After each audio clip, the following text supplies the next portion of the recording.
शशि भूषण जी कुरुक्षेत्र से जुड़ रहे हैं, अगले कॉलर हमारे साथ में। हाँ शशि भूषण जी, पूछिए आप। हेलो, नमस्कार जी डॉक्टर साहब। जी पूछिए आप।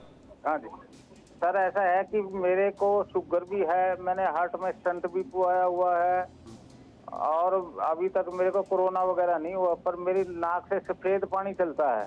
हाँ, तो ये जो है ब्लैक फंगस का तो कोई सिम्टम नहीं है जी? डॉक्टर मनोज। जी, ब्लैक फंगस में एक ब्लैक डिस्चार्ज होता है, आंखों में स्वेलिंग होती है जिसको म्यूकोरमाइकोसिस बोलते हैं, या जिसको एक म्यूकोरियल्स फैमिली के जो फंगस है उनके इन्फेक्शन से होता है। और जब आपको कोविड नहीं हुआ है तो संभावना बहुत कम है, क्योंकि अगर आप ऐसे नॉन कोविड एरा में देखेंगे तो बहुत कम म्यूकोरमाइकोसिस के प्रिविलेंस है हमारे कंट्री में, और कंट्री से ज्यादा है बट फिर भी बहुत कम है।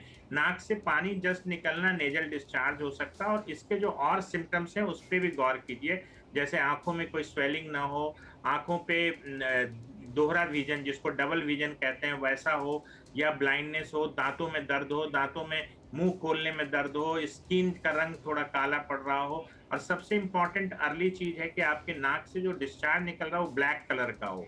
तो ये इसको जो बोलते हैं, इसको राइनो ऑर्बिटल सेरेब्रल म्यूकोरमाइकोसिस बोलते हैं। तो आप घबराएं नहीं, मुझे नहीं लगता है कि ये होगा, फिर भी आसपास जो भी ईएनटी के एक चिकित्सक हों उससे एक बार संपर्क कर लें। बिल्कुल। और हमारे साथ में देखिए अगले जो कॉलर जुड़ रहे हैं वो ज्ञानेंद्र हैं रांची से। ज्ञानेंद्र, सवाल पूछिए।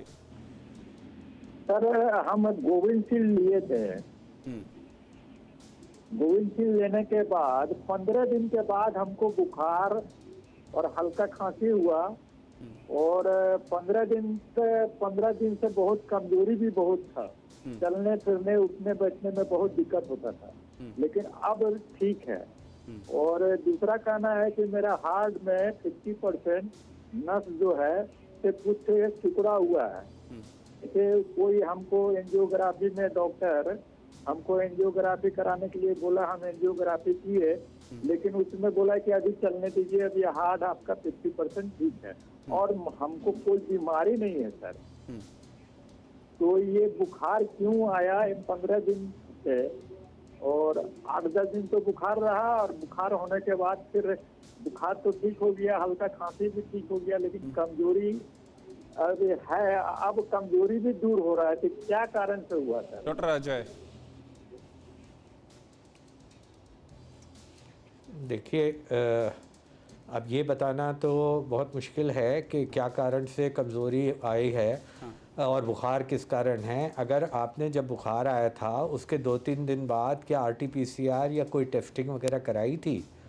अगर कुछ कराई थी और उसमें कोविड नेगेटिव आया है तो फिर किसी और कारणवश ही आपको ये सब प्रॉब्लम्स हो रही हैं। और अगर आपने टेस्ट कराया ही नहीं है और अब आप ठीक हो रहे हैं तो भी मैं यही सलाह दूंगा कि एक बार आप आरटीपीसीआर टेस्ट करा लीजिए। अगर वो नेगेटिव आता है तो बहुत अच्छी बात है, बहुत अच्छी बात है, क्योंकि आप अगर एसिम्प्टोमेटिक कैरियर हैं तो आपसे औरों को बहुत खतरा है, आपके फैमिली मेम्बर्स को या बाकी आसपास के लोगों। अगर आपके वायरस है अंदर और आपको नहीं पता लग रहा है तो नेचुरली आप प्रिकॉशन नहीं लेंगे, और प्रिकॉशन नहीं लेंगे तो फिर प्रॉब्लम हो सकती है औरों को। तो आप सबसे पहले तो मेहरबानी करके एक टेस्ट करा लीजिए। अगर वो नेगेटिव आता है फिर आप अपने कार्डियोलॉजिस्ट से या जिससे भी, जो भी आपके चिकित्सक है, उनसे बात करिए कि भाई ये कमज़ोरी आ रही है, अब बेटर हो रही है, उसका क्या कारण हो सकता है। बिल्कुल। और ये बहुत ज़रूरी है क्योंकि लोग कोविड टेस्ट से आमतौर पे उसको अवॉइड कर रहे हैं, जबकि वो अगर ऐसे कोई आपको ऐसी समस्याएं हैं तो बहुत ज़रूरी है उसे कराना। और अगले कॉलर हमारे साथ में जुड़ गए हैं गाज़ियाबाद से वीरेंद्र। जी वीरेंद्र, सवाल पूछिए। नमस्कार सर। जी नमस्कार सर, मेरा सवाल है कि बुखार आया था, बुखार आने के बाद में बुखार भी ठीक हो गया और शरीर भी ठीक है, लेकिन खांसी नहीं जा रही, जो सूखी खांसी है, इस चीज से परेशान हूँ सर। और वैसे शरीर में कोई भी दिक्कत नहीं है अब। सिर्फ सूखी खांसी रह गई, आप ये कह रहे हैं। डॉक्टर मनोज।